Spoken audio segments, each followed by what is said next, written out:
নিউজটা দেখার পর থেকে আমি হাসতে হাসতে মারা যাচ্ছি। আমি নর্মালি এই আওয়ামী লীগারদের মোদির মানে মোদির পুত্র।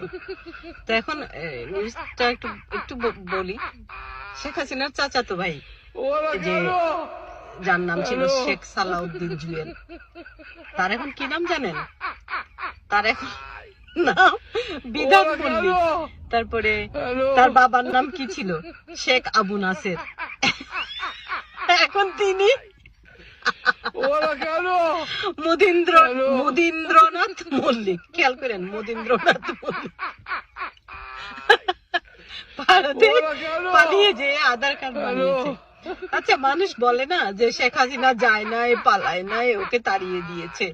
তো তাড়িয়ে যদি দিয়ে থাকে, এই শেখ পরিবার কি 7 মাসে ভারতের আধার কার্ড বানিয়ে নাগরিকত্ব নিয়েছে?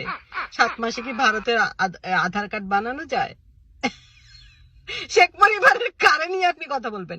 আমি একটা মানুষ খুঁজি যাকে নিয়ে আমি একটু প্রশংসা করতে চাই। যেমন টিউলিপটার আমি পছন্দ করতাম, যে বিদেশে বড় হয়েছে, ব্রিটিশ এই সভ্যতা শিখেছে, সেই সুন্নিয়ম সায়েন্স সিগনেচার চুরি করে ফ্ল্যাট কিনছে।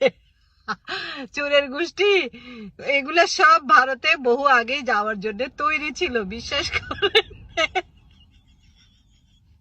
আবু নাসের নাম মদীন্দ্রনাথ মল্লিক আর জুয়েলের নাম বিধান মল্লিক।